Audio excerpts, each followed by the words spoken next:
Hey, paisanos, it's the Super Mario Brothers Super Show! With the Mario Brothers and plumbing's our game. We're not like the others who get all the fame. If your sink is in trouble, you can call us on the double. We're faster than the others, you'll be hooked on the brothers. If Disney is the Mario of the animation industry, less interesting and more inoffensive, occasionally experimental, but most successful when they play it safe, and above all else, fucking inescapable if you're paying any attention to the modern media landscape, I think Illumination Studios must be the Waluigi, famously described as the result of reflecting the inversion in the reflection by the accomplished critical theorist Frank Ribery. All the polish of Pixar, that being Luigi with none of the heart, and all the snark of DreamWorks, which takes the place of Wario, with none of the wit, and also none of the heart. I don't think it was always this way.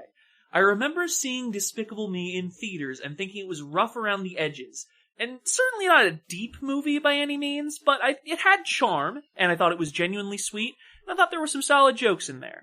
Apparently the years, and the countless millions of dollars earned from Minions merchandise, have beaten almost any lingering creativity to death.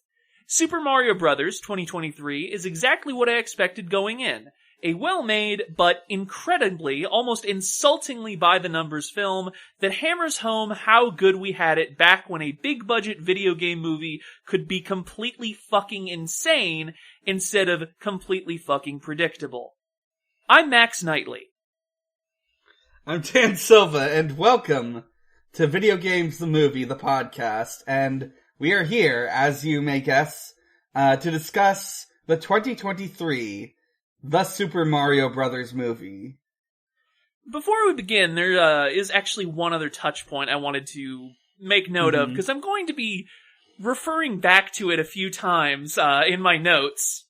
Dan, are you familiar with the YouTube video Red Letter Media Loves Rogue One?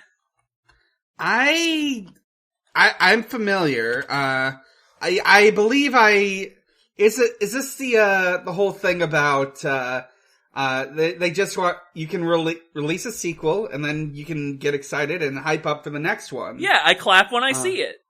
Yeah. I clap when I see it. I think if listeners at home, if you've not seen Red Letter Media Loves Rogue One, I would advise you to pause the podcast and watch it. It's like 4 minutes, 5 minutes long, shouldn't take too much time. I think it is both a funny video and genuinely one of the most important pieces of media critique of the current era. There is so much in this fucking movie that's just like, oh, like in the game. Yeah, I think my overall opinion on the Super Mario Brothers movie is there's some nice stuff in here. They could have done some really neat stuff with, there's like an attention to detail that could have been really interesting, but it is ultimately marred by the fact that it is an Illumination Studios film, and all that comes with it. It kind of reminds me of Detective Pikachu. That movie had like a bunch of logos and background elements that were just various Pokemon. And I think I found that more charming in large part because that movie had less of a thin plot. Yeah, the Mario movie, I think about the previous Mario movies we've watched, and I think there's some sort of like worst of both worlds thing where it's got, I don't know. I know what you mean. It doesn't have the whimsy of like the journey to save Princess Peach, and it doesn't have the creativity of Super Mario Brothers 1993 or whenever it came out. Yes, but it does have the lack of death and the sort of by the numbers nature. Yeah. But before we get into it, do we want to like talk about some video games we've been playing lately? Sure. I've been playing a lot of Victoria 3 again. Got a Russia game I'm almost finishing up. Couldn't make communism happen due to some tactical missteps. I ended up getting the famed anarchist Malatesta to be the head of government, which is fun in its own right. At a time when I really could have used a vanguardist. But I'm having a lot of fun with it, and I also played this game Little Goody Two Shoes. Oh, I've heard about that, yeah. Yeah, it's a prequel to an RPG Maker horror game, and you can definitely see the DNA in there. Very lavishly produced, like very much a labor of love. It's gorgeous. It does this 90s anime OVA throwback a lot of the time, which I like. There are straight up just some musical numbers in it, which are a great touch. Oh, yeah, fucking Rhapsody of Musical Adventure type of stuff. Also, and it does look a lot like that sort of thing. I see what you mean. Also, it's gay, which is nice. And then there's one last one that I wanted to give a shout out to, which is a small visual novel you can pick up for free on Steam. It's called Last Chance in Zollywood. It's like Hollywood with an X. And it is basically, you are making a low-budget movie to the best of your abilities in a sci-fi space setting. I think it's very charming. I think it's very entertaining. Like I said, it's free. It's, a few hours long. Let me see how long it took me to play it. It took me 2 hours, but I'm a pretty fast reader, so it might take somebody else 3 or 4. And I definitely recommend giving it a shot. I think, it's very charming, and I'm looking forward to seeing what else those devs make. All right. I've been dabbling in a couple different games. Right now, with the year over, or with 2023 over and 2024 underway, I've been trying to work on some stuff in my backlog. I have been playing Disco Elysium, an incredible game. I'm on day 3. Have you solved it yet? I have not solved the case. Well, I've met some people who are telling me what happened. I don't know if that's the whole story. I met in today's session, I met with Everart, and I opened the bridge to get to the, fishing village, and that's really neat. There's a really good gag, when you, go in, when you, meet this character that, was mentioned on day 1, and he's got the title of the cryptozoologist, and next to him is a character named, Gary the crypto-fascist. It's a good game. I probably don't need to tell you this because I'm an online communist. I got a rare achievement for talking about machines 4 times. Oh, hell yeah. And I'm going for the Superstar Cop route.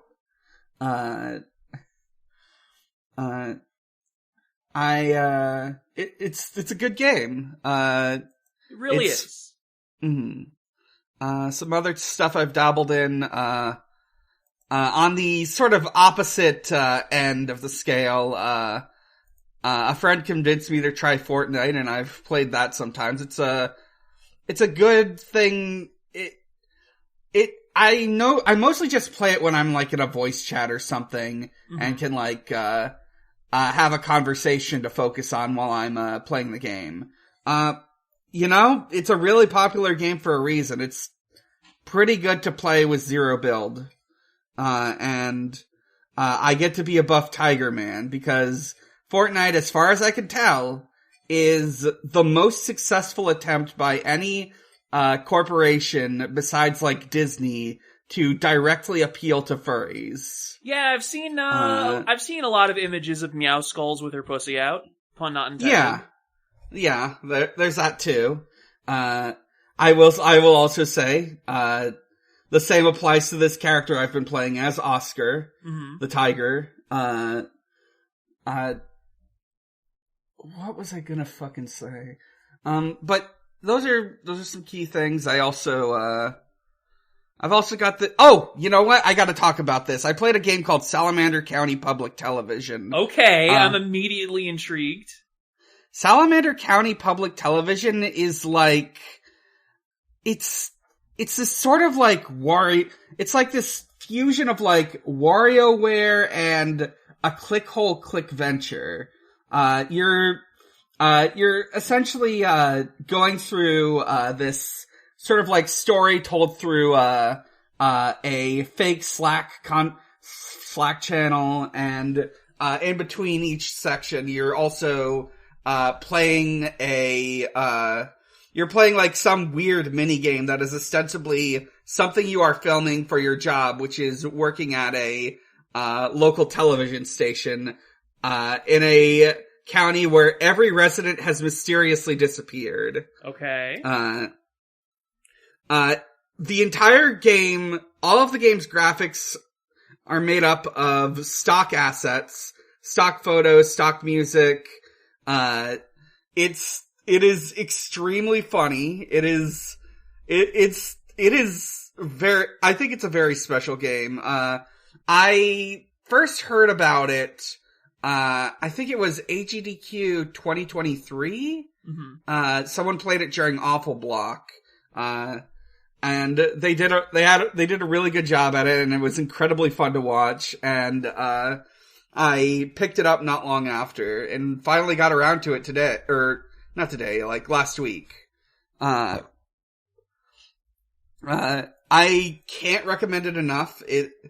I think it goes for pretty cheap, but there's some really good stuff. One particular mini game I have to shout out is, That's Beans. That's Beans is a game where it is a word game where you are given two words. One of the words is beans, and the other is a different word. And you have to select the word that is beans. And then you hear like a voice say, "That's beans." Sometimes with like weird distortion applied to it. Reminds me about that. Okay, I see. It's like $10. It reminds me of that old Homestar Runner bit with having to guess if he's going to say Sid Hoffman or Sid Frenchman. It is very much like that. There is a special. Every minigame has a bonus objective, and the bonus objective for that one is to accidentally select bean, which is a different word from beans, and will result in a game over. Oh. It's really funny. Also there's like these like video commercial segments you can, optionally watch that like show up in the menus between like mini games. Mm-hmm. Those are also really fun. So yeah, I think that's enough gaming to talk about. Let's get into this movie. Yeah, so before we even touch the movie itself, this Illumination title, mm-hmm. There's two opening titles. One is for Illumination. Yeah. There's Toad, like, throwing stuff at some Goombas, and it immediately made me think, this looks like something that would play before a PC game from 2003. Mm-hmm. Yeah, this is the fucking Neversoft, guy getting his shit fucked up. Yes, absolutely. And then after that, we get the Nintendo Pictures sequence, mm-hmm. which is the most first draft fucking thing I've seen in the world. Mm-hmm. Just we see the Nintendo logo for a bit, and then we zoom out, and separate from the Nintendo logo, if I recall correctly, is Nintendo Pictures in the most system font default text I have ever seen in my life. I will say, I think I watched a slightly different cut. My intro credits were a minion, trying to, like, get his Mario Kart running. Uh-huh. And the other was, like, Mario and Luigi, like, hitting a coin button, or coin block at the same time to get the Nintendo logo to show up. Oh, that's way better than mine. So here's what I will say. Whatever mm-hmm. fucking bootleg I was watching was apparently, like, recorded in Mexico or Argentina or something. Huh. Cause it's like an English dub, and I watched the whole thing being like, okay, yeah, this is an English movie, and then at the end it's just like, oh wait, these credits I'm pretty sure are in Spanish? Oh my god. Yeah. I also watched a bootleg, full disclosure. I don't want to give Chris Pratt money. Fuck him. Absolutely not. I don't want to encourage Illumination in any way. Hey, are you excited for the fucking, didn't they announce a Legend of Zelda movie next? Uh-huh. Oh. I bet that one's gonna be great. Mm-hmm, I can't wait to see how Orientalist it is. Uh-huh. Oh boy. We get this opening scene, which I believe was shown during a Nintendo Direct, a couple months before this came out, it's Bowser's castle. It's a floating island fortress, and it's going to this penguin city, just raining down lava. Great effects. And then a bunch of Koopas like spill out of an opening, as well as a bunch of paratroopers just like flying down. Cool stuff. I kind of like how they like give them like helmets and little bits of armor. It's kind of Paper nice Mario addition. with it, yeah. Yeah. And like you said, great effects. This whole fucking movie, visually stunning. Mm-hmm. Absolutely gorgeous, just like environments and architecture. Love it. Mm-hmm. We mostly get some exposition here. Bowser is attacking these penguins because they have a superstar, which can make him invincible. Mm-hmm.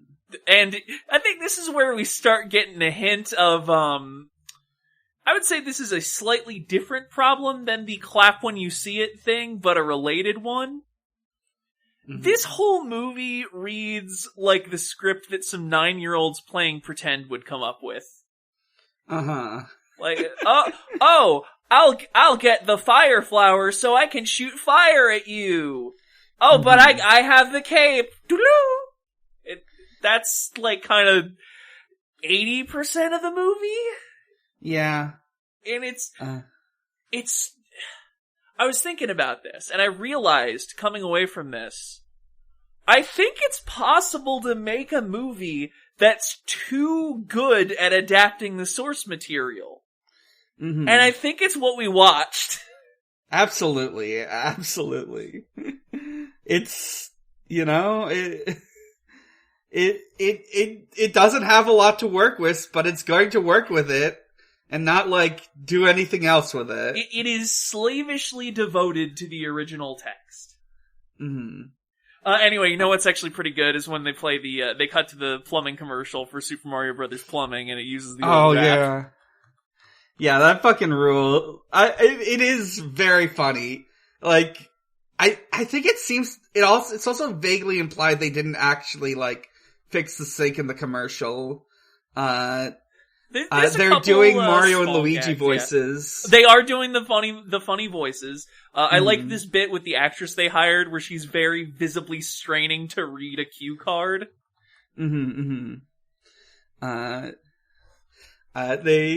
It's a good sequence. And then it like zooms out as we see Mario and Luigi, voiced by Chris Pratt and Charlie Day, in a Punch-Out themed, pizza place, talking in their normal voices, which are Chris Pratt loose and Charlie Brooklyn Day accents. Yeah, they're and like Charlie Day's normal speaking voice. Yeah, they're putting like a little bit of New York stank on it. Mm-hmm. Yeah.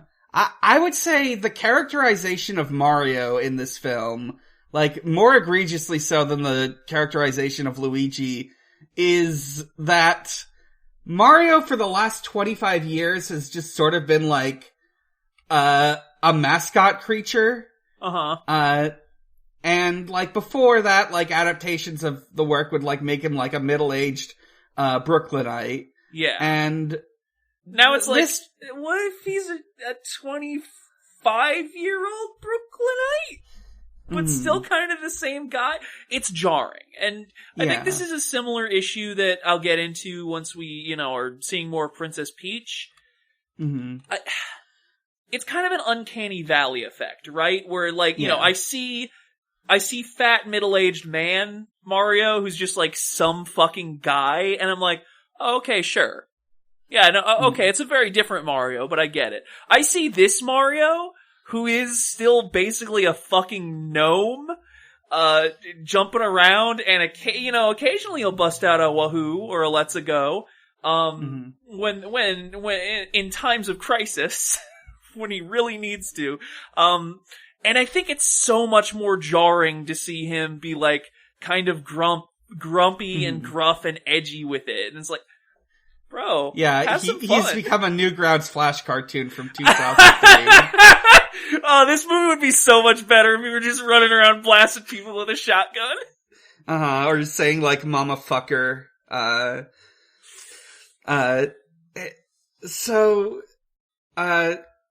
The core problem we learn for the Mario Brothers is that they have established a new business venture that is completely failing. Yeah, they used to work for the Wrecking Crew. Yeah.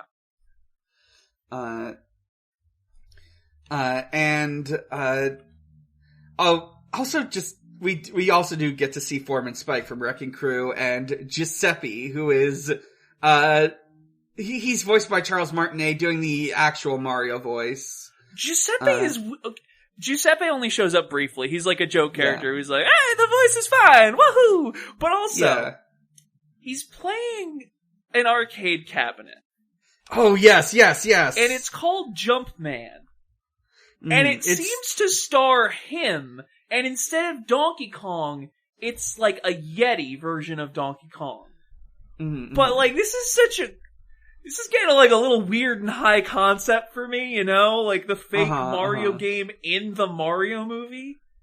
Yes, if there was no Donkey Kong, we would have to create it. Or whatever.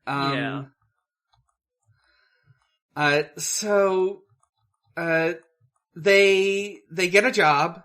They go to, they go to the Illumination house. It's a very and Mario fancy gets house. to do like some parkour. Yeah, well, okay. While Mario is doing this parkour, he runs into another fucking problem I have with this movie, and this is a problem I have with it as like a composer. Mm-hmm. This movie loves its like needle drops. It's both like popular music needle drops and funny Mario needle drops. And almost none of them are earned. Like, it starts playing No Sleep Till Brooklyn as they're running to this job, and I'm just like, whoa, hey, whoa. Yeah. You haven't earned that yet. Calm down. This is not that exciting a sequence. Yeah, there's like, I can only think of like one licensed music drop that sounded appropriate, and it's like at the very end of the movie. Yeah, no, absolutely. I feel exactly the same way. Mm-hmm. There's one I'm gonna get, like, genuinely mad about later. They go to this Illumination modern house. It is kind of funny to me that it's just wedged between two, like, working class, row houses. And they meet a dog. The dog doesn't like them. They have to fix the sink. But they also have to deal with the dog. The dog is causing trouble. The dog attacks them. The sink gets broken. And then, you know, a wacky series of cascading problems, causes the whole bathroom to get wrecked. And we get some decent slapstick. The dog ends up jumping out the window and they barely manage to pull it back in by its tail. That's okay. It's a little Tom and Jerry with it. Luigi, I think, calls the dog a hellhound, which is just kind of like jarring to hear in a Mario movie for children. Like, it's not I don't think it counts as a cuss, really, but it's more just like conceptually. Yeah. What if just like later on there was like a fucking Cerberus they had to fight, you know? But it was just three chain chomps. Anyway, here's where we get to a really just like conceptually weird part of the movie. This whole sequence in Brooklyn is just kind of conceptually weird in general. They go home where their family is. They have, like any proud Italian, they have a very extended family, and they all kind of look like them. It's so fucking weird. It's like, oh yeah, no, it's Mario, it's Luigi. It's Mario and Luigi's mom and dad, and their grandpa, and Uncle Tony? What the fuck? I do like that they all look like Mario. It's weird, but I like it. Yeah, strong family resemblance. They have a classic Italian dinner, and Mario, oh no, Mario doesn't like mushrooms. What the fuck? This is the exact opposite of a I clap when I see it moment. This happened, and I'm like, what the fuck are they doing? How dare you? He's Mario! It's like if you had fucking a Superman movie and Clark Kent is like, gonna have a nice big bowl of kryptonite for breakfast. Uh-huh. What are we fucking doing here? It's absolutely fucked. Their uncles or cousins or whoever are also, razzing them about the commercial. They're like, getting on them for the fucking, overalls and the white gloves and the monogrammed hats and stuff, and I'm like, okay, we don't need to draw attention to that. It becomes really weird if you do. Yeah, come on. They're all just sort of giving them shit for this going to fail business venture. And their dad is like, you had a steady job and you dared to dream. You followed this crazy dream, Mario. Your dream of getting of going to trade school or whatever. Well, his dream of doing a slightly different trade as a member of the petty bourgeois instead of as labor. Anyway, I wonder if this anti-dream worldview will be implicitly rejected by events later in the movie. I'm sure there's nothing to come of it. Mario gets depressed and goes to his room to play Kid Icarus. Just like me in senior year of high school. Boom. What are the fucking metaphysical implications of Mario from the Super Mario Brothers owning a Nintendo Entertainment System? Yeah, what? Well, we know there's a weird deprotagonized version of Super Mario. But apparently everything else is fine. But not Punch-Out! Kid Icarus gets to stay. And so, the Punch-Out pizzeria, it has portraits of the Punch-Out contestants. And also the duck from Duck Hunt. Yeah. So is Punch-Out, canon? Do you think Mario ever went to, a World Video Boxing Association match and he was like, hey, give him hell, Mac? Yeah, he had to referee a match. It was a comical series of events that they're if this movie turns out to be a success, well, I guess it is a success. Let me look it up on Wikipedia, and I feel like there are going to be box office numbers that are depressingly good. I fucking remember there was some sort of fucking. I remember just seeing people argue about whether or not this movie is good out of some sort of Nintendoist loyalty. People are so fucking insane. Brand loyalty is stupid.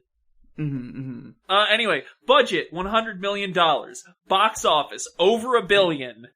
If they... I'm not saying they should do this from an artistic perspective. I'm saying from a business perspective, if we don't get a second Super Mario Brothers movie, I think they're stupid. That may be insulting, but it's also the truth.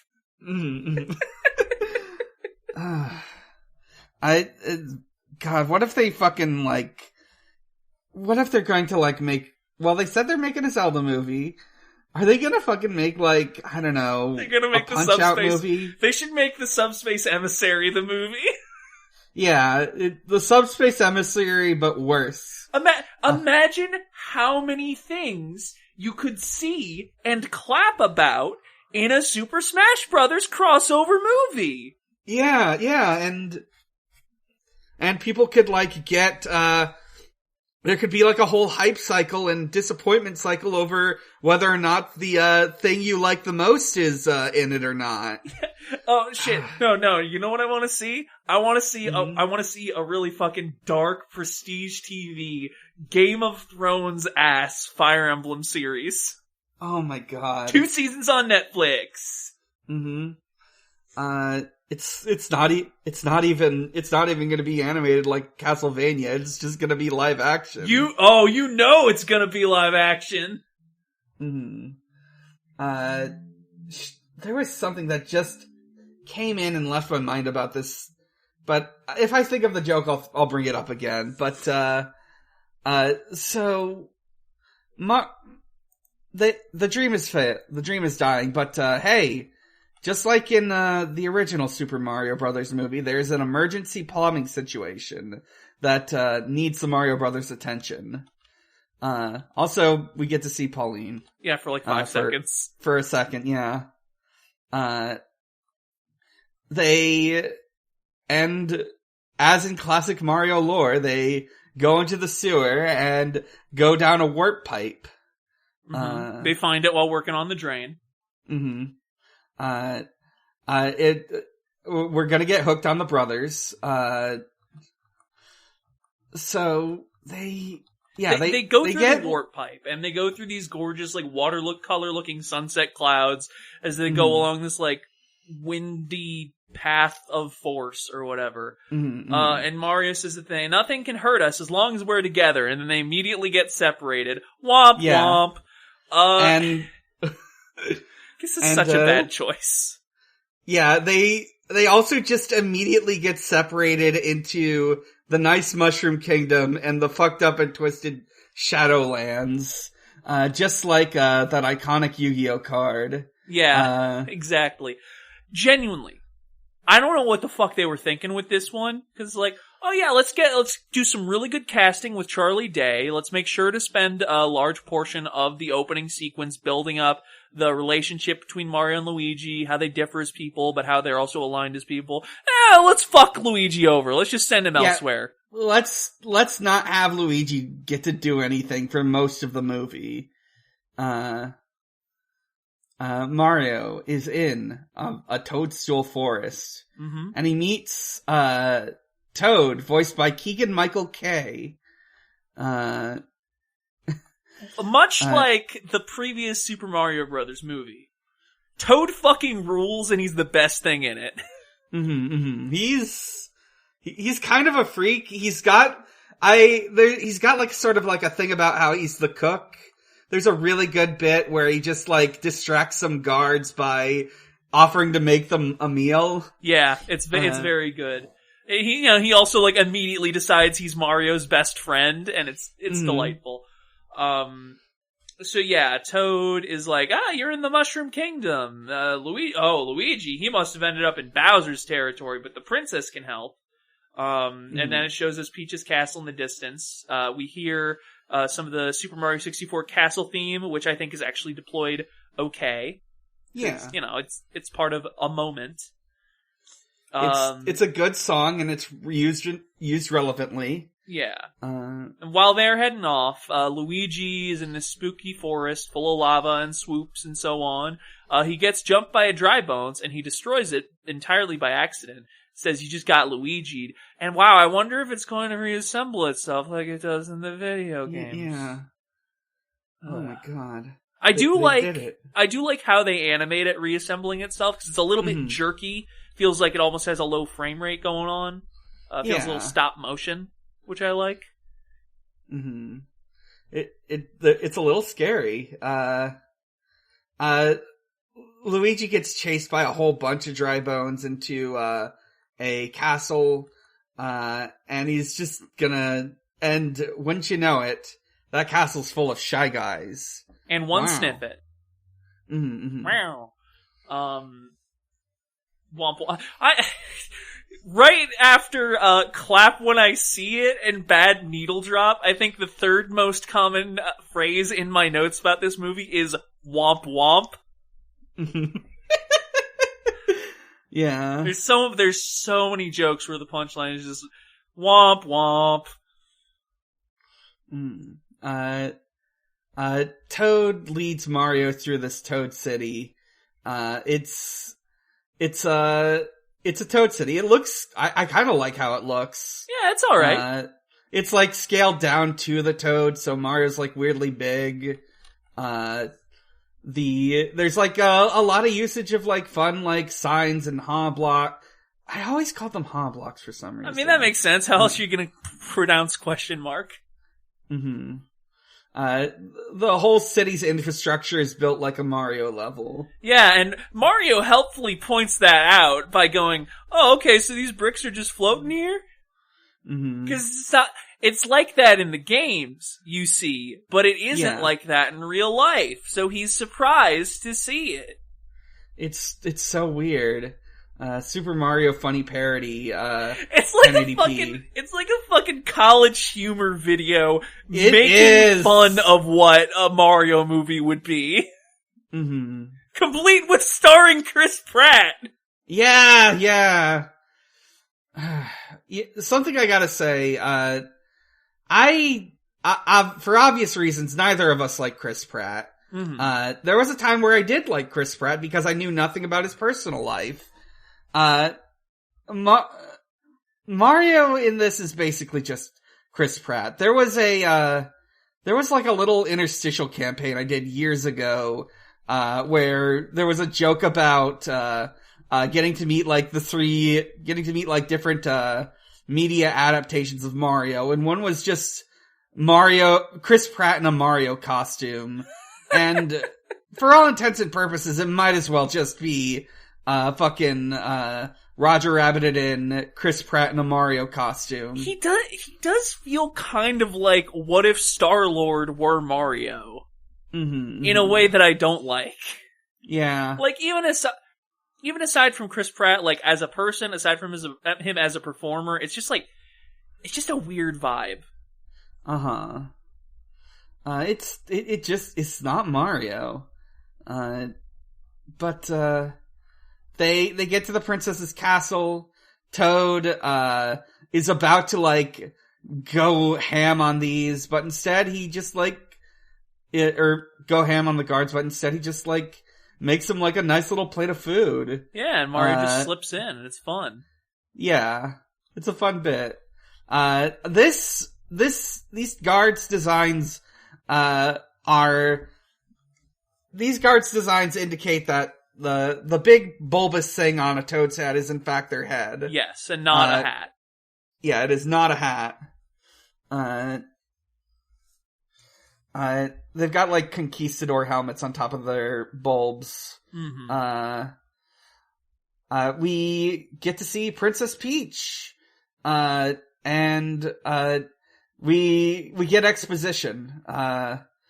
Bowser's taking over the whole world, and the only way they'll survive is if they ally with the Kongs from Donkey Kong. The Kong army. Yeah. Yeah, you know, there's something very, very funny to me about the Kongs having, like, a centralized government and not just being some guys. Yeah, no, yeah, it's just some weird. guys living on an island. Hey, this is tangential. Peach's face weirds me out in this movie. Does her face weird you out? Yeah, it feels. I don't know how to describe it. It's I think it's something about the way everybody's skin is textured. Like, the light hits her in a weird way. And I think it's like, her nose is, like, really upturned. I feel like I'm gonna see through her nostrils, you know? Yeah, she's got this very pouty look to her that just... It's just a resting pouting face. It's weird. And here's the thing. I think you are going to have to take some liberties with Princess Peach regardless, because her video game model is like lifeless doll a lot of the time. Honestly, I think that's part of why she works so well in Paper Mario, is just like, you know, simplified face, but still very recognizable. They can do more stuff with that. Peach is going to be, like... Peach is kind of a bugbear for me. Like, I want Peach in this movie to work, but she doesn't, and, like, it's in several different interconnected ways that are hard to untangle, you know? And it doesn't help that, like, you remember when this movie first came out, and, like, the worst idiots on the internet were like, she's emasculating Mario! Yeah, a bunch They of... had to make her into this fucking butch slut, which she's not. She wears she wears pants in like one scene.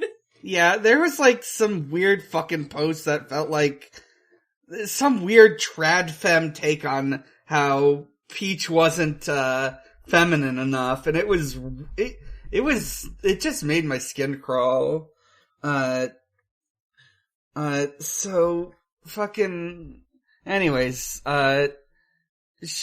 Peach storms out of like this meeting room, determined to like have this plan to ally with the Kongs. Yep, and then Mario shows up, and she fucking hurls him to the ground, and then he gets dogpiled by a bunch of guards. But then, and here's where shit starts, like, here's where my problems, like my fundamental problems with how her character's handled start coming up. She gets really excited to see a human. Yeah. And I really wish they wouldn't draw attention to the fact that she's like the one human in this castle. Maybe? Or maybe she's like a different, taller species, like she's an elf or something? Yeah. It's weird. It's only gonna get weirder, and I don't know why they did it. I mean, I know why they did it. They wanted to give, like, Peach an arc and, like, an emotional anchor, but they weren't good enough at writing to think of something good. Yeah, they needed, like, some reason for Peach to, like, tolerate Mario's presence the whole time. We later learned that, like, she, just sort of, her earliest memories is just like coming out of a warp pipe and getting found by some toads. She's Daisy from the live action movie, but in reverse. And also, instead of getting adopted by some nuns, she girl bossed so hard that they made her the princess. Yeah, you know that just shows you what a girl boss can really do. We're completely incapable of self-governance. We need an enlightened tyrant, and you're strong enough to beat everybody up, so I guess that's good enough! Exactly. Peach takes Mario to this giant question mark block that turns into a platformer level. I fucking hate this thing. This thing pisses me off so much. I'm not against this concept. What specifically bothers me is the training sequence is set to holding out for a hero. You can't! That's the wrong song to use for this. For a fucking no. This one makes me so mad. You cannot use holding out for a hero for a training montage. Yeah. You use it for the climax. That's what it's a climax song. Everybody knows this! Yes, as Shrek 2, the Johnny 5 sequel, and Saints Row 3 all show, you need to fucking use it at the big moment at the end, and that's when it whips ass. It's stupid. So this huge board cube of question mark blocks unfolds into a platformer obstacle course thing, and Peach starts fucking girl bossing. She's like, check out my awesome moves. So wop wop wop wop poop wop wee. And she does it, and then Mario's like, how am I supposed to do that? And she says, verbatim, with the power-ups, they give us special abilities. Power-ups are in this, and it's so fucking weird. She gives Mario the, like, red shroom, and he gets bigger. And he gets bigger in a very specific way that anybody who's read a lot of furry comics may recognize. One extremity at a time, baby. Mid-transformation face Mario. Sadly, it does not rip his clothes or whatever. But he does this whole sequence. Also, I don't think he ever uses the mushroom after this sequence. No, he doesn't. He uses other power-ups, but he gets to use other power-ups. I'm fine with it, because he looks really off-putting, when he doubles in size, but his proportions are the same. So he's just, like, walking around with a head twice as big as Peach's. Yeah, it's... Oh, what the fuck was I... It's like when you realize a Pokemon's, like, canonical size is different than the normal animal. Yeah. Really what this made me realize is, oh, that's why they make him look weird and squashed when he's small normally. Because otherwise it would be fucking insane. Yeah. Yeah, they do this awful training sequence of Mario fucking up. Yeah, he beefs it and he beefs it, and eventually he gets better. He doesn't ever actually do the whole thing right. He just gets to almost the end, and Peach is like, that's good enough. And this is where I want to really, like, talk about where I think this falls apart. And I think this applies to both Peach and Mario. You know, I talked a bit about how it feels like an uncanny valley thing, where they're not quite entirely new takes on the characters, but they don't really line up with what's already there. Especially early on, I feel like Peach has this kind of, like, edge to her. It's not like super edgy, you know, it's for kids still, but like it feels really weird having her be like, you know, street smart and experienced and kind of like not that interested in seeing how Mario works, given how this plot is structured, and also given how her admittedly flat character exists in the games. It feels... I'm not trying to argue that a feminist critique of her presentation in those games can't be made, because it obviously can and should be, but this feels like it's just completely misaligned. And what struck me was, I think there was a better plot they could have done for this movie, and it would have been so easy because it's literally been done before. You do the fucking Chicken Run Bugs Life thing, where they intersect, like, the people of the Mushroom Kingdom get the fucking ad with the Super Mario Brothers in it, and they're like, whoa, these guys kick ass. They can help us with our problem, which is Bowser.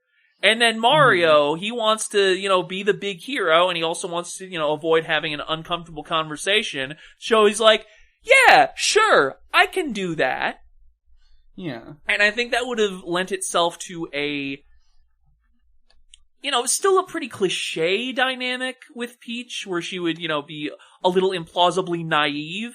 But I also think that would have lent itself better to, you know, her helping him become less of a fish out of water than just, like, her sitting here and watching him repeatedly injure himself. Yeah, the false hero narrative, yeah. It would also feel a little bit, like, less nonsensical than just like, okay, well, I'm going on this quest anyway, and you can come along. Yeah, Mario's just like a weird tag-along most of the time. He has to save his brother, and incidentally do the rest of the stuff that the movie is about. Yeah. You know, and we'll get into it later, but I think it also suffers from the problem people talk about with, like, the Lego movie and stuff, where it's like, you got this cool, super skilled female deuteragonist, but also the fate of the world hinges on the dude who kind of sucks. So, oopsie. Yeah. We tried, but not very hard. We cut to Bowser's castle, Bowser's fortress. The Koopas are just partying like something. And, Bowser, like, makes, like, his announcement of his plan, which is, of course, he will conquer the Mushroom Kingdom, he will meet Princess Peach, and he will, offer his hand in marriage, because he's Bowser, and that's his thing. What? He wants to marry her? That's so wacky! Never has a plot of conquest ever involved, like, marriage. I will say there's one bit in this part that I do like, which is after the main joke of like funny needle scratch, whoa, nobody expected this. This one like distant voice in the background being like, doesn't she hate you? Mm-hmm.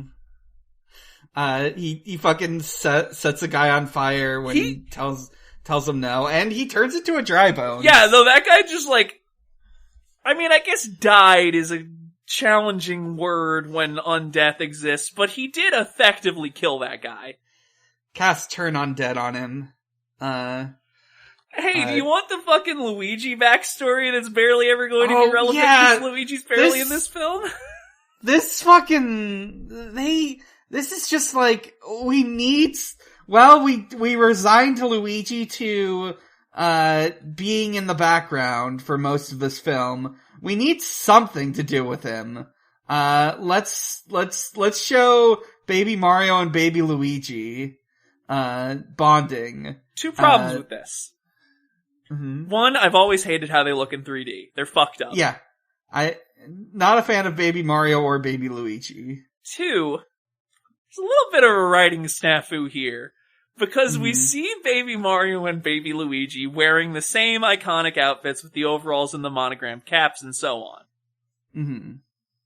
The outfits that the adult Mario and Luigi were getting made fun of for wearing their commercials. So it implies that they're either being razzed for wearing the same outfits they have every day of their lives, or that they needed to start this new plumbing venture, and one of them was like, hey, you know what we should do?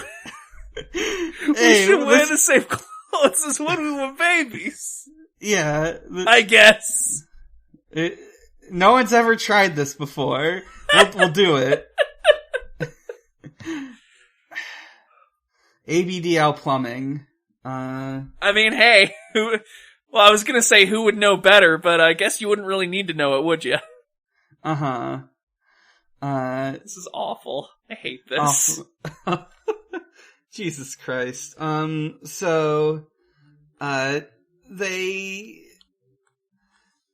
Mario and Peach, set out to, they and, Toad, go on a little, travel montage.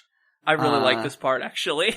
Yeah, this is nice. It's always good to, see the different lands. Again, this is a really visually stunning movie, and I think when it is just what if we interpreted something from the games in, a semi-literal, abstract way, and I think it goes really well here. Yeah, this reminds me of something that, happens in, a lot of Ian Flynn Sonic comics, where, if they need to, go from one scene to another, there'll be, a page of, just the characters going through a series of Sonic levels, to get to the other point. And that's always fun, and this is kinda like that. Yeah. Then we get, we get to, I guess, the scene from this movie that people remember the most. It's Bowser, who is of course voiced by Jack Black, singing about his love of Peach. And he says, peaches, peaches, peaches, peaches. Yeah, it's funny because, they didn't really bother writing a second half of the verse. I want to just quote Wikipedia for this.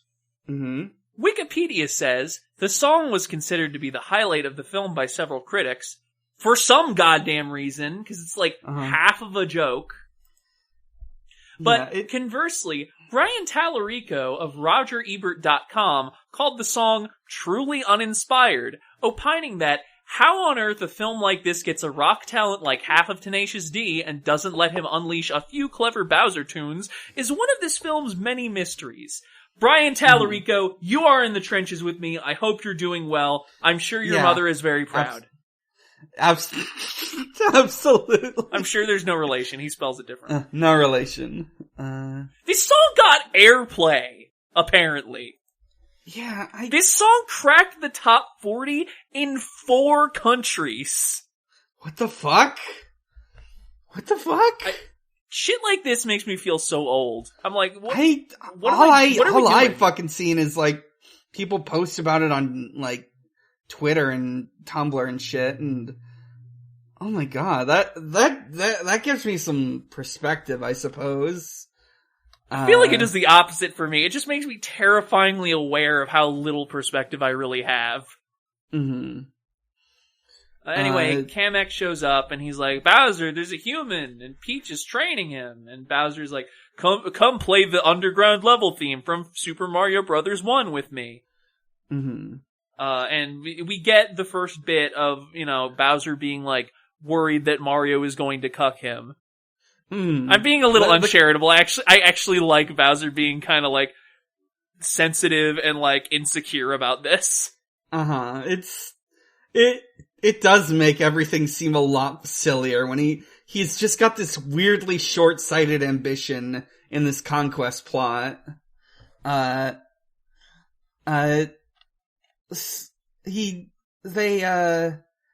We have Mario and Peach and Toad in a scene in a field of fire flowers. Peach gets to be Fire Peach and light a fire. And that's it. She gives the backstory. Mario's like, hey, maybe you're from my world. And Peach is like, oh, there's a huge universe out there with a lot of Super Mario galaxies. Yeah, the main thing I saw when she said that is, this is a line they cut so they could put it in the trailer. Yeah, no, I see that. I think you're right. Mm-hmm. Luigi gets taken to Bowser's castle, and Bowser, intimidates him, tortures him. He tortures him by threatening to tear out his mustache, which is really fun. Yeah. Mm-hmm, mm-hmm.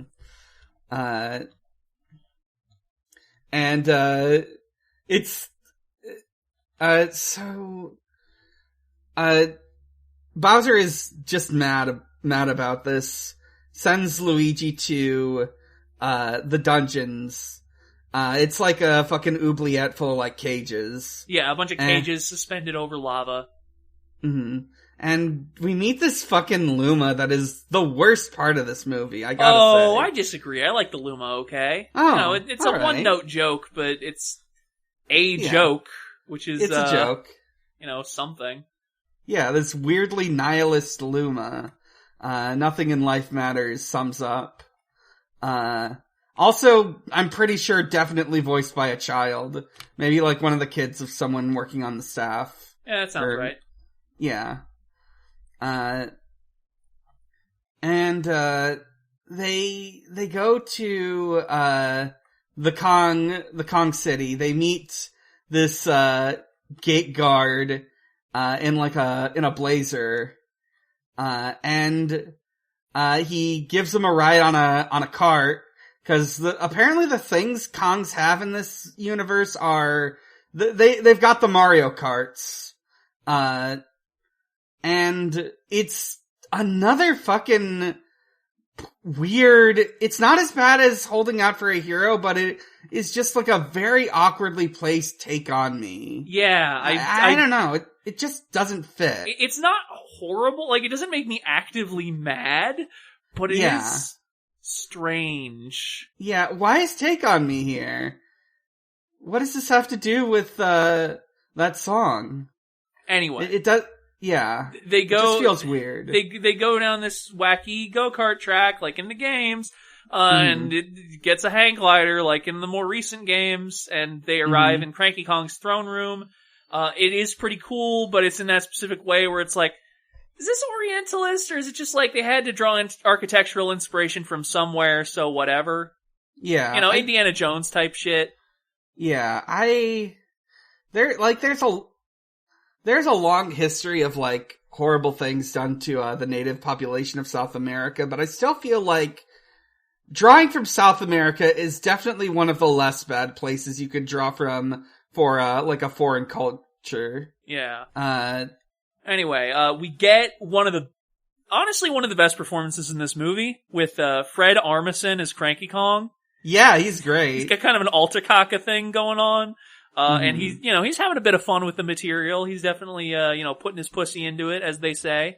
So what Peach does is she does the logical diplomatic approach where she's like, if the Mushroom Kingdom falls to communism, the Jungle Kingdom is next. And then Mario's just like, fuck you, we want the army, we're not leaving without an army. Yeah. And Cranky's like, alright, I like you balls, you can beat up my son, and if you can do that, you got your army. And it's Donkey Kong. It's Donkey Kong time. He comes out to an abridged version of the DK rap. Now this is good shit. This is a good needle drop. I love fucking rules. I love seeing fucking Donkey Kong jump out into this arena, strutting his stuff, showboating for the crowd to the DK rap like he's a fucking celeb. It's a song about how cool and awesome Donkey Kong and his family are. Yeah. And he's coming out to it. It's his ring intro. I also really like the design of the Great Ring of Kong, and specifically how it's like introduced. Cause as Mario is walking in, it's shot from like the waist up. And we see like this sort of Colosseum type structure with this jeering crowd. And then once we get a wider shot, we see that the arena as such just consists of like a bunch of Donkey Kong arcade style girders suspended above a pit. Yeah. Which I think it's a more entertaining way of presenting, like from the games than we've been getting so far, I think.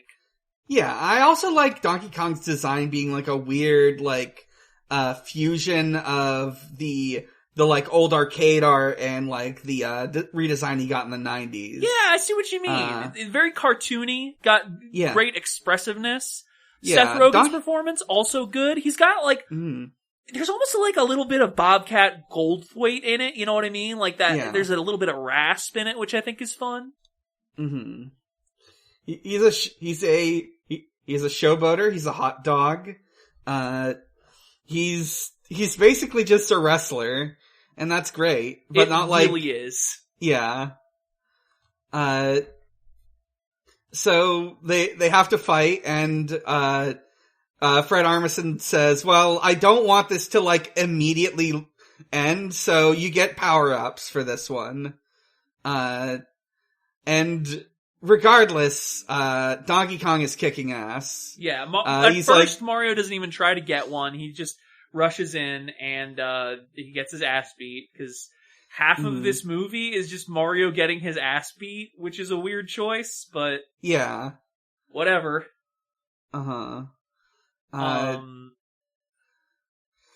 It's like in the games, except if you're not good at them.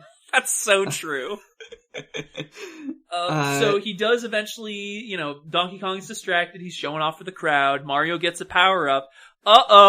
It's a blue mushroom and not a red one. You know what that means, kids at home. He's so fucking small. Donkey Kong just flicks him away with like his finger. But Mario is basically from here on just like trying to get another power up. Yeah. Eventually he does. He gets a fire flower, but it's another fake out where before he can actually pick it up, DK just snuffs it out with his breath. And honestly, this feels a little excessive. Kind of just feels like we're doing the same joke twice in a row. Yeah. He gets his ass beat some more. He goes way up. He sees Peach and he's like, it's me, all delirious.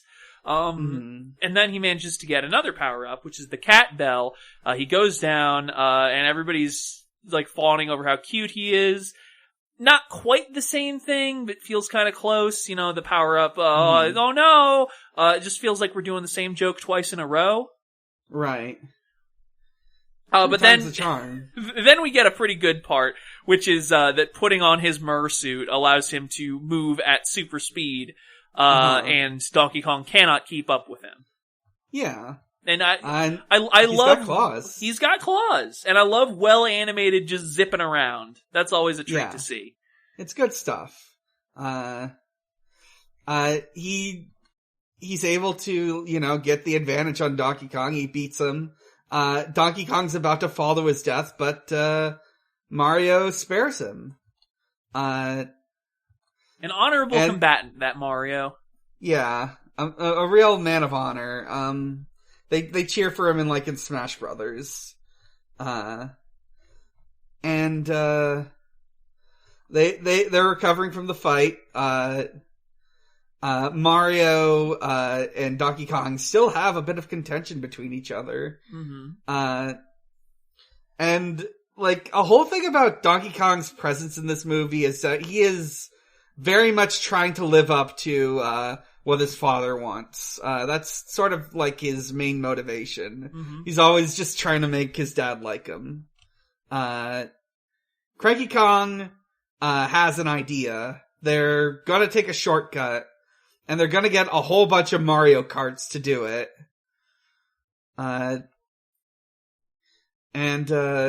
We get this, the fucking, map he shows is the Yoshi's Island map from, Mario World. No, it's a different map. Never mind. Whatever. It's a game map. It is a Mario-ass map. Mm-hmm. They're getting their carts ready, they all get a cart. Mario gets his cart from the games. Peach gets, a bike. And Toad gets, a giant fucking, monster truck. I like that. I like that for this Toad. Feels right. Yeah. It's the best car. He knows this. They set out. And we get Bowser again as he sort of prepares his wedding speech to Peach, and puts on the hat from Super Mario Odyssey. Also Kamek is there in a dress. So they're gonna ambush them when they're going through this shortcut. Right, but Bowser finds out about the ambush and plans a counter ambush. Mm-hmm. Anyway, hey, you know where they're going. Mm-hmm. It is the road, it's called the Rainbow Road. I clap when I see it. If this is the place where you go when you die, I don't know if I want to die sooner or never. Mm-hmm, mm-hmm. It's just... And then comes, Bowser's forces as they, all get on their, big scary, they're tank fucking Mad carts. Max rigs, yeah. Yeah, Mad Max rigs. I actually do really like this sequence. Yeah, this looks good. I think, it's clearly connected to the source material, but it's putting, at least a little bit of spin on it. There's good shots, there's good, choreography of the action. And there's this one particular cart that's going after Mario that's it's like a plow, but the plow opens up and tries to eat you. Mm-hmm, mm-hmm. It rules. And I will say this. I am not an unfair woman. I am not happy about it, but I will begrudgingly give Chris Pratt credit. He delivers a couple decent woohoos in this sequence. He does. Here we go. Mario gets knocked off of his cart, and he's got to just adapt to it by getting someone else's. Yeah. They go upside down, and the tires go sideways like in Mario Kart. Yep, just like in the game. Mm-hmm. Eventually he ends up riding with Donkey Kong. It's some double dash in here. Anyway, long story short, they do manage to blow up the war plow. Everything's going great. They're all charging ahead. But then, the main Koopa who was chasing Mario and who was driving the plow, he's not gonna let him go. But what can he, a blue-shelled paratrooper, do about it? Oh... This one disgusted me. This one made me so, genuinely pissed off. More than maybe any other, in the video game, in this entire movie. Yeah. He ruined some friendships in that moment. He really did. He really did, and I think it was uncalled for.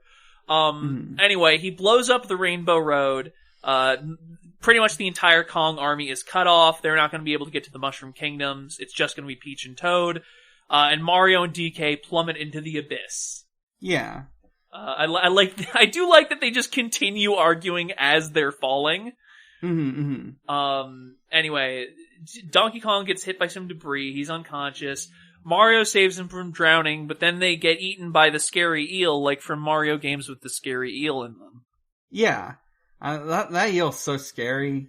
Eel's so scary. I think this movie made me less scared of the eel. The next time I see that eel, I'm just gonna be like, oh, like the movie. Yeah, it's instead of a scary game over, you get you get a Noah. I think you mean Jonah, but yes. Yes, Jonah. Why did I think Noah? Water. They're all right. filling with water and shit. So Peach and Toad, they make it to the Mushroom Kingdom. They're telling everybody to evacuate. Peach is like, main Toad, go with the others. And he's like, no, I'm not gonna let you get hurt. And I would probably care about this at least a little bit if this movie were good.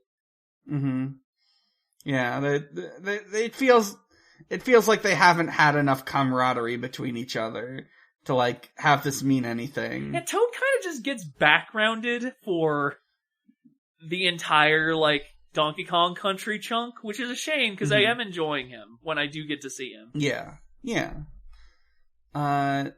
So, they're gonna, like, face off. The Koopas surround Peach and Toad, and, of course, Bowser has his big moment where he shows the star, and he declares his intent to marry Peach.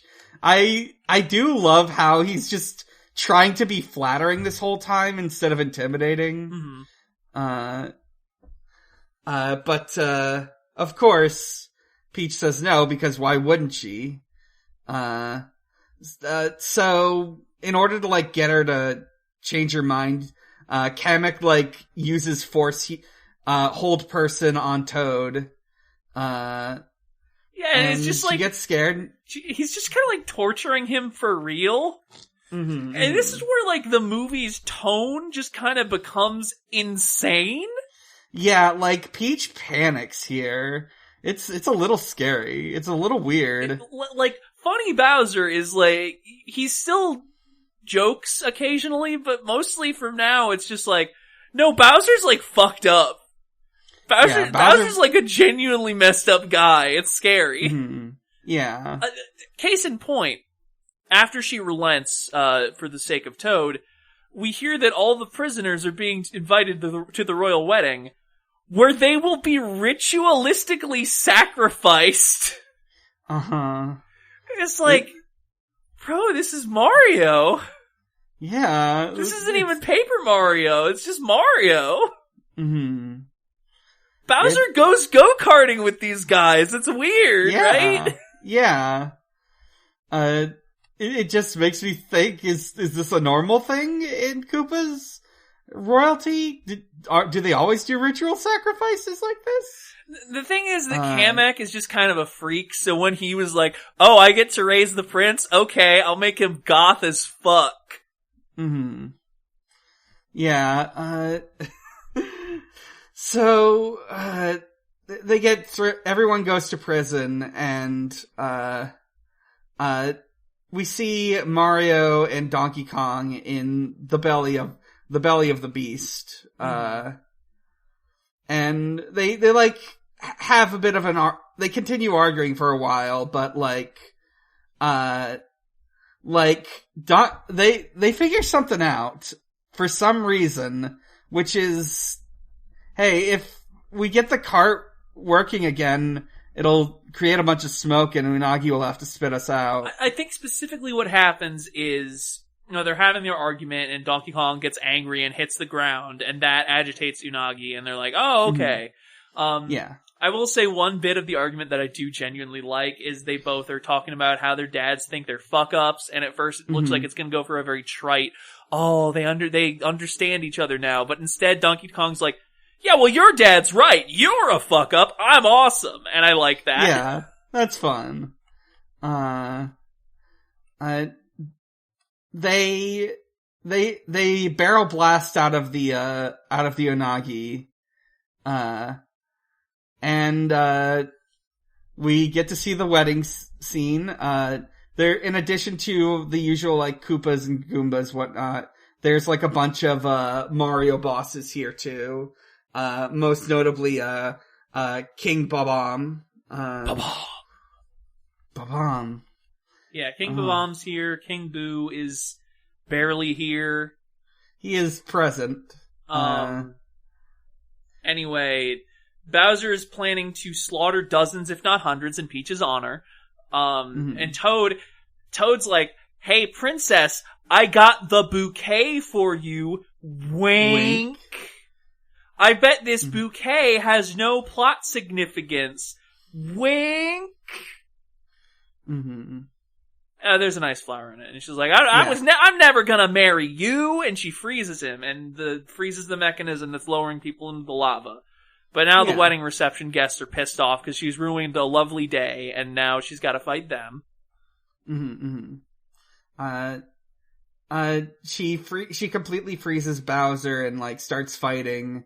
Mario and Donkey Kong show up, but they get knocked off the barrel and have to do a sequence that I thought was kind of cool, where they, like, platform their way up through this, like, Koopa City. Yeah.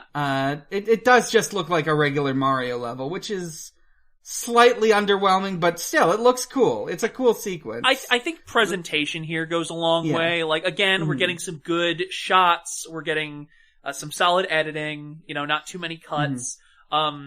There's a medley of, like, Mario stage themes, which I think I like better than most of, the Mario music they've been using. It feels like there was actually some thought and intent in place here. They're using the funny power-ups. We get to see Donkey Kong with the fire flower. Actually, I think Mario does have a normal mushroom at the beginning of this. Am I crazy? Maybe. Actually, I don't know. I wasn't paying that much attention to that part. But eventually he gets his funny raccoon fursuit and starts flying around. He did it all for Tanuki. I describe this as, if this is the movie we're watching, I think this is the best executed example of what if we just made it like in the video game. Did cool game stuff. Yeah, I'm looking at it. Yeah, he does get big for a little bit. Yeah, this part's pretty cool. The ice holding the mechanisms in place are starting to give out. And Peach has gotten knocked around, so she loses her ice powers. Yeah, everything's lowering again. King Bob-omb got his fuse lit. Yeah. Luigi almost dies. Like, he is straight up clambering up the melting remnants of his cage to avoid touching the lava. If Donkey Kong hadn't been there, oh my goodness. Donkey Kong gets there, and this part is actually awesome. I saw this and I was like, whoa, that would be so cool in a better movie. He gets there, and he is using his immense gorilla strength to force back the gears with his bare hands. Yeah, it's good. It would be pretty good, yeah. Mario is able to, like, save Luigi when he loses his grip. Yeah, he flies in and rescues him, because he's got, again, the raccoon suit. Anyway, Bowser threatens to nuke the Mushroom Kingdom. Yeah. He's so mad when he sees that he's about to get cucked that, he launches a Bonsai Bill, or I think it's a different name. He says Bomber Bill, yeah. Yeah. It's like the ones in the Super Smash Bros. Peach's castle stage where they explode. Yeah. So Mario goes after it, he tries to redirect it. Eventually, he gets his attention by whacking it in the eye with his tail. And there's a shot which is like some Looney Tunes shit or some Tom and Jerry shit that I actually quite like, where, like, it is just about to hit the castle, like it's pressing into a flagpole and bending it, and then it stops short and just veers off to chase him instead. Yeah, that's good. He gets, like, chased by this Bomber Bill through the whole Mushroom Forest, all the way back to, the pipe where he first ended up here. And they end up in, New York. Yeah, specifically what happens is, like, this Bomber Bill hits the pipe, and it's detonating as it gets sucked through, which creates like this vortex, I guess. Mm-hmm. Hey, are we 2 for 2 on Mario movies where he does 9/11? I think we are. Sorry. Bowser did 9/11 in the live-action one. Mario does 9/11 in this one. Yeah, it's an important distinction. They did. Mario did 9/11, and we're just gonna have to live with that. Woohoo! We'll always be living in a post-Mario movie world. That's so true. We need to invade France to punish them. Yeah, we need to invade France, so they don't come after us. And bomb, like, I don't know, a random 7-Eleven in Nebraska or whatever. So they're fighting in Brooklyn. Mario is beat to shit. He's bruised, he's battered, and he looks up at like the little TV from the start of the movie and he sees himself, and this inspires him. It's the ad, and it skips. It's like the Mario Brothers are here to save Brooklyn, save Brooklyn, save Brooklyn, and it's the most hack shit. Yeah, I've seen in this entire hack movie. Mm-hmm. It just really feels. They've definitely watched something like this in a better movie. And they completely failed to capture it. It's not what it could be, you know? Yeah. So Mario picks himself up, he dusts himself off, he says let's go, because they couldn't fucking decide whether to lean into funny Mario voice or avoid it entirely. Mario's like, oh, you just don't know when to quit. And Mario says, I've been told that before, in the scene when Peach said it about me, but as a compliment. Yeah. They fight. This is the weirdest part. I mean, I definitely think people overuse the term plot hole. Mm-hmm. However, the inciting incident for this film is Bowser invading the Penguin Kingdom, the Ice Kingdom, to get the superstar that will make him invincible. Mm-hmm. When he fights Mario, Kamek is levitating the superstar 5 feet away from him. Mm-hmm. He does not take it.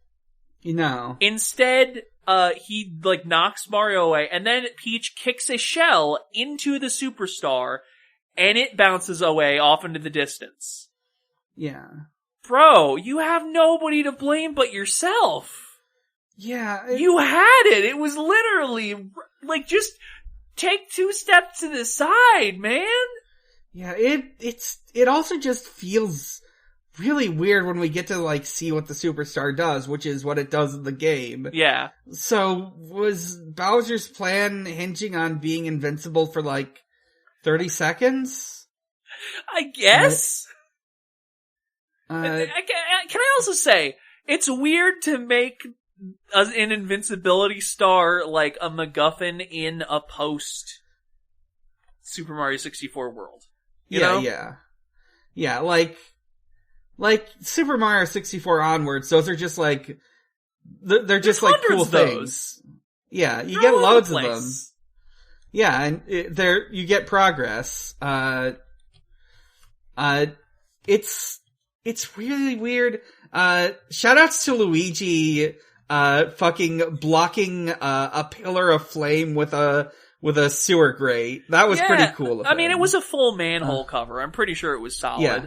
Yes, manhole cover. Wrong terminology. Anyway, this is the one thing he does in this movie. Yeah, he gets to do one thing. It's a cool thing, though. It is a cool thing. It just would have been a lot cooler if, he'd been in the movie and we could have seen his, relationship with his brother develop in any way.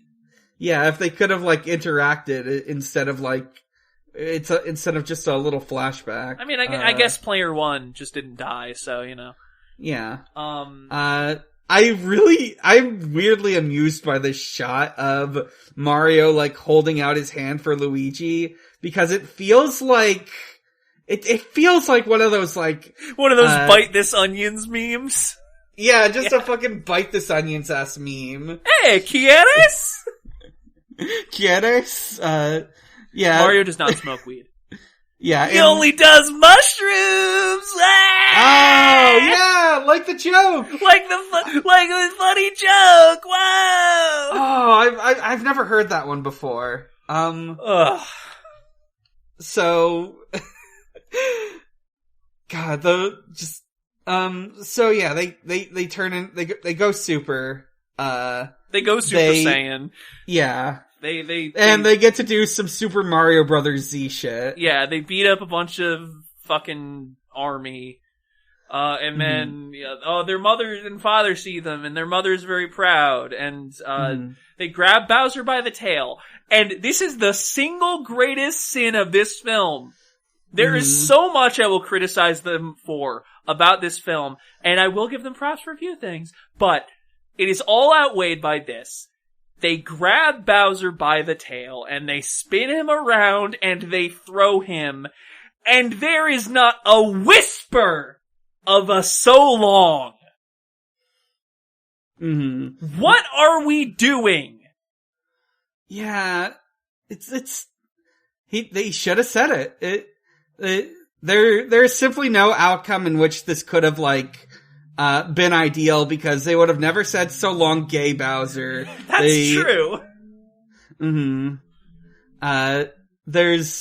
can't, they didn't throw him into a bomb. They do a rider kick on him, which is neat, but. Yeah, no, I'll allow the rider kick. They should have at least said so long. What were we doing? What was the thought process? If you're doing all these fucking little details in the background, all these, like the video game, all these clap when I see it ass moments, and you deny me the one time I genuinely want nothing more than to see it and clap. No, we can't say that. We've got other things to do. We've got to force feed Bowser a mini mushroom so that in 10 to 15 years we can see the psychosexual effects it had on the viewing public. Oh my god. We're not even we're gonna see that in 2 weeks. But yeah, instead they gotta model all these signs. Hey, there's Discoon. It's Discoon was the Japan-only mascot of the Japan-only Famicom add-on, the Famicom Disk System. Who is this for? It's the only people who recognize it are nerds like us, and we we're don't not gonna like it anyways. Ugh. We're almost done. Yeah, they cheer for Mario. Everyone's so happy that he saved the day. And we get a little ending sequence where he gets up. 8 a.m. His alarm goes off. Needle drop. The good one. The best one in the movie. Mr. Blue Sky. Yeah, cause it's they're about to start a brand new day. It is a beautiful new day in the Mushroom Kingdom where I guess they live now. Yeah. And then we get the Luma playing sax. We get our credit sequence. We get a mid credits, stinger, stinger, where it's Bowser playing his song, and he's just in a little cage. And then we get just, we get another post-credit sequence, and this one is just, so I'm gonna need to provide some context. I believe it was 2 years ago, Sonic the Hedgehog 2 came out, had a post-credits stinger. They revealed Shadow the Hedgehog's gonna be in the next movie, and it was awesome. This one, we get to see, a Yoshi egg and attaching, and, cut to black, Yoshi! This is the opposite feeling I got from that. It's oh god, they're gonna put Yoshi in the next one? Yeah.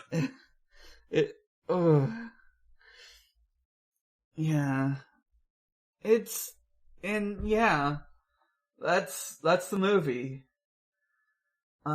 Like I said, I think it's very illustrative about how the issue with video game adaptations is not just they need to follow the source material more closely. Mm-hmm. This, I don't think, could follow the source material much more closely, and that is its worst flaw. Uh-huh. Yeah, like 5 out of 5 for adaptation, and 2 out of maybe 1 out of 5 for like overall film quality. I think I'm willing to give it 2 out of 5. Yeah, 2 out of 5. Like parts I enjoyed, and I don't think it was like especially awful. It's just so generic. Yeah, it's a nothing film. I think a child would enjoy this film in the same way a child will enjoy literally any animated film you put in front of them that doesn't give them nightmares. Yeah, this is like... The way I would describe this... I think the best way to like I said it at the beginning, but... Like, there's a lot of, like, very neat, impressive stuff. There's a lot of visual flair. There are some cool action sequences. A whole lot of not cool action sequences, but, like, they have something they can do. And they could have, like, leaned in harder on the cool stuff. Who knows? If they make another one, they might do that. But it is, at the end of the day... marred by the fact that, despite everything they went for, it is still kind of trying to be an Illumination Studios film. Mm-hmm.